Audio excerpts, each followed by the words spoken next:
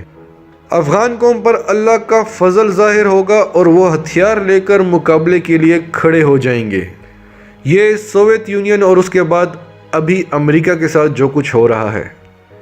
پھر کہا چترال، ناگا پربت، گلگت اور چین سے ملحقہ علاقہ جات اور تبت میں ایک جنگ لڑی جائے گی۔ اب آپ غور کیجئے کہ ان تمام علاقوں میں انڈیا کی سازشیں چل رہی ہیں اور وہ پاکستان کو اس کا نقشہ بھی نہیں کہتے۔ اب یہاں سے شروع ہوتی ہے اصل کہانی۔ اس کے بعد جب ملک ہند میں ایک فتنہ پیدا ہوگا تو غازیان اسلام اعلان جہاد کر کے اٹھ کھڑے ہوں گے۔ اب ہندوستان کے اندر کیا ہوگا؟ بغاوت ہوگی، خالصتان، مسلمان، یعنی ایک بہت بڑی تحریک اٹھ جائے گی۔ کہا جا رہا ہے منگول فوجیں شمال سے آئیں گی مدد کرنے کے لیے، ایران اور ترکی بھی مددگار بن جائیں گے، اور ترکی اور پاکستان کے تعلقات تو بین الاقوامی طور پر ابھر کر سامنے آ رہے ہیں، اور منگول تو شروع سے ہمارے ساتھ ہیں ہی۔ پھر کہا گیا کہ یہ غزوہ 6 سال تک ایک شدید جنگ کی صورت میں جاری رہے گا جس میں ہر جگہ اس جنگ کی وجہ سے لوگوں کا قتل عام ہوگا، یعنی پاکستان اور انڈیا کی لڑائی 6 سال تک جاری رہے گی۔ اہل کابل بھی کافروں کے قتل کے لیے نکل آئیں گے اور کافر پوری کوشش کریں گے کہ کسی بہانے سے اس جہاد کو روک سکیں۔ اہل کابل یعنی افغان طالبان۔ پھر کہتے ہیں سرحد کے غازیوں کے قدموں تلے زمین اس طرح لرزے گی جیسے قیامت برپا ہو رہی ہو، اور وہ ہر جانب سے جہاد کے مقصد کے لیے والہانہ نکل آئیں گے۔ یعنی جب پاکستان اور انڈیا کی جنگ ہوگی تو پوری دنیا کے مسلمان یہاں آ جائیں گے انشاءاللہ۔ اب بتایا جا رہا ہے کہ اس کی ٹائمنگز کیا ہوگی۔ یہ جنگ بڑی اور چھوٹی عید کے درمیان ہوگی، اور اس جنگ کے نتیجے میں مسلمان ان تمام علاقوں کو حاصل کر لیں گے جو ان کے ہاتھ سے نکل چکے ہوں گے۔ ایک بار خون بہنا شروع ہو گیا تو دریائے اٹک کا پانی 3 بار کافروں کے خون سے سرخ ہوگا۔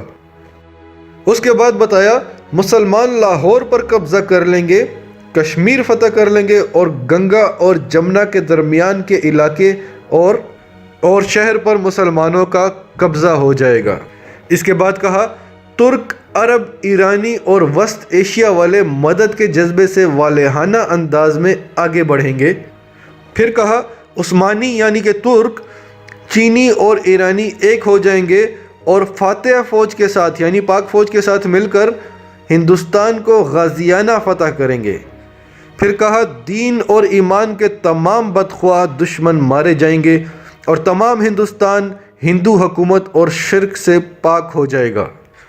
پھر کہا غربستان کا بادشاہ، غربستان یعنی مغربی پاکستان یعنی موجودہ پاکستان کی بات ہو رہی ہے، کہ اس کا بادشاہ تلواروں اور ہتھیاروں کے بل پر ہندوستان فتح کرے گا اور کافر قوم کو ایسی شکست ہوگی کہ جو کسی کے وہم و گمان میں بھی نہ ہوگی۔ پھر انہوں نے کہا کہ اے میرے بھائی، میں 40 سال تک اس بادشاہ کی حکومت کو دیکھتا ہوں، یعنی غزوہ ہند کے 40 سال بعد تک حکومت ہوگی۔ اس کے بعد کہا ہندوستان میں 40 سال اسلام کا غلبہ رہے گا، اس کے بعد ایران کے شہر اصفہان سے دجال کا ظہور ہوگا۔ تو میرے پیارے دوستو، اس موجودہ صورتحال کے بارے میں نعمت اللہ شاہ ولی نے 900 سال پہلے ہی ہمیں سب کچھ بتا دیا ہے، اور انشاءاللہ ہم اپنی فوج کے شانہ بشانہ کھڑے ہو کر لڑیں گے۔ اگر جیت کر آئیں گے تو غازی ہوں گے، اگر شہید ہو گئے تو سیدھا جنت۔ اور جو اس قابل نہیں ہوگا وہ فوج کی مدد کرے گا، انہیں کھانا پہنچائے گا، ان کے علاج معالجے میں اور مالی طور پر جنگجوؤں کی مدد کرے گا۔ آج تک حضرت نعمت اللہ شاہ ولی کی کوئی پیشن گوئی غلط ثابت نہیں ہوئی اور یہ بھی نہیں ہوگی، اور ہم ڈرنے والے نہیں ہیں، کیونکہ دریائے اٹک نے 3 دفعہ کافروں کے خون سے رنگنا ہے۔ دوستو، اگر آپ کو یہ ویڈیو پسند آئی ہے تو اسے شیئر کریں، تاکہ یہ ایک بہت ضروری پیغام ہے جو ہر پاکستانی تک پہنچنا چاہیے۔ اور اگر آپ ہمارے چینل پر نئے ہیں تو اسے سبسکرائب کریں اور بیل آئیکن پر کلک کریں، اور کمنٹ میں پاکستان آرمی زندہ باد ضرور لکھیں۔